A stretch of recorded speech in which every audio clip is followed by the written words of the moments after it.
to think of the being, this particular star and its particular work under the title of a person, Tiamat, a name, it helped me realize that my story and your story, our story, is the story of Tiamat. The atoms of the early solar system are the creation of a star. And then, again, 4.5 billion years ago, 4.75 billion years ago, there was a great explosion of a star that contained in its belly all of the atoms of our bodies.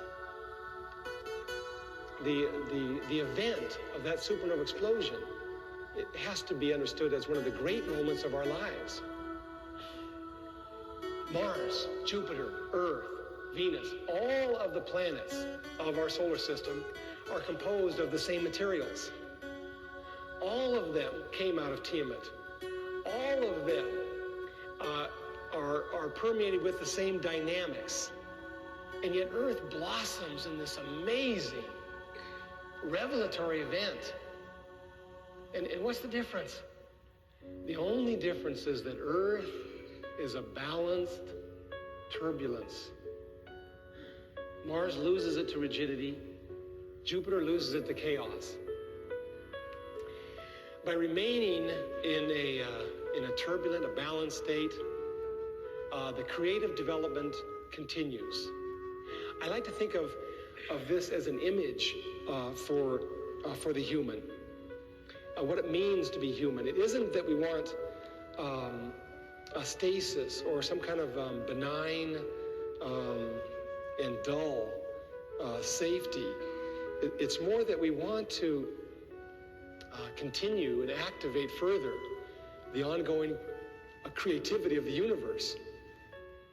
And the suggestion from the Earth is that what's required is to remain in the form of this balanced turbulence. This is Earth,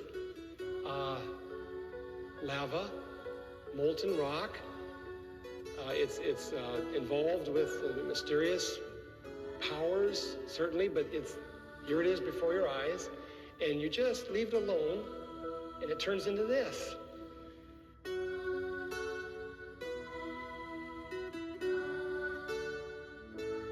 I don't need any other miracles.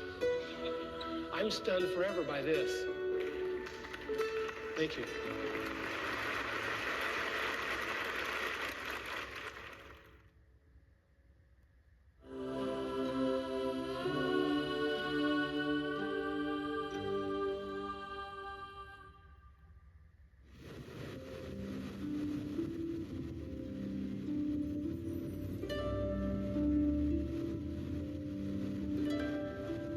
In the universe story, cosmologist Brian Swimme and Father Thomas Berry describe what scientists have come to see as the mind of the universe, and how for 15 billion years, this universe mind proceeded with intention and creativity from a great flaring forth to the development of biological life on Earth. But the 20th century human brain derived from all of that creativity is now in charge of its outcome. Our challenge is to learn how to interact harmoniously with large-scale dynamics of the planet, in the particular, in the local region, so that the Earth can continue to blossom. And the way in which we talk about this in the book is to say that from the beginning, the universe is involved with its own creative development. And its central values are diversity and differentiation. This is something the universe is pressing for, is diversity. Spontaneity, deep interiority, subjectivity. This is a second direction or aim of the universe from the beginning. And the third is communion or community, or interrelatedness. The question then would be, how are we as humans, how are we capable of carrying even to a further degree of achievement these primordial desires that are layered into the nature of the universe? To take on these values, right, is to put yourself at odds with a great deal of what's taking place in the contemporary world. At the present time, we are destroying diversity faster than anything has destroyed it in the last 65 million years. You know, throughout the history of life, species go extinct. On the average, one every century, 1,000 years. But now, with our activity, the species are going extinct on the average of 10 to 40,000 species a year. We will be remembered forever because of our destruction alone. It doesn't have to be that way. Moving from destruction to a mode of co-creation with the planet Earth is at the heart of the blueprint for a new kind of human community outlined by Swimme and Berry in The Universe Story. The authors unveiled their challenge to all of us at a recent colloquium held at Holy Cross Center for Ecology and Spirituality.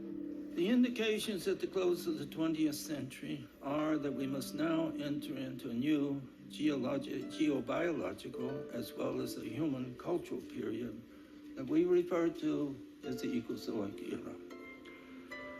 But we can only do it if we understand that this is a sacred process, that from the beginning, this story is a psychic spiritual dimension as well as a physical material dimension. This is not just a secular story. This is not just what's called a scientific story. This is the story that we know by looking at the universe. We're not planning simply for a new America. We're not planning for a new human mode of being. We're planning for a planet. We're planning on a scale of tens of millions of years. And we have to have a program. We have to have something on a scale that can carry the majesty of such a task. I'll call it the great work. We're about a great work. We all have our particular work. Some of us work in offices, some of us are teachers, some of us are healers, some of us are in various professions, some of us are farming. We have a variety of occupations. But besides the particular work that we do and the particular lives that we lead, we have a great work that everyone is involved in and no one is exempt from it. And that is the work of moving on from a terminal Cenozoic to the emerging Ecozoic era in the story of the planet Earth, which is the great work.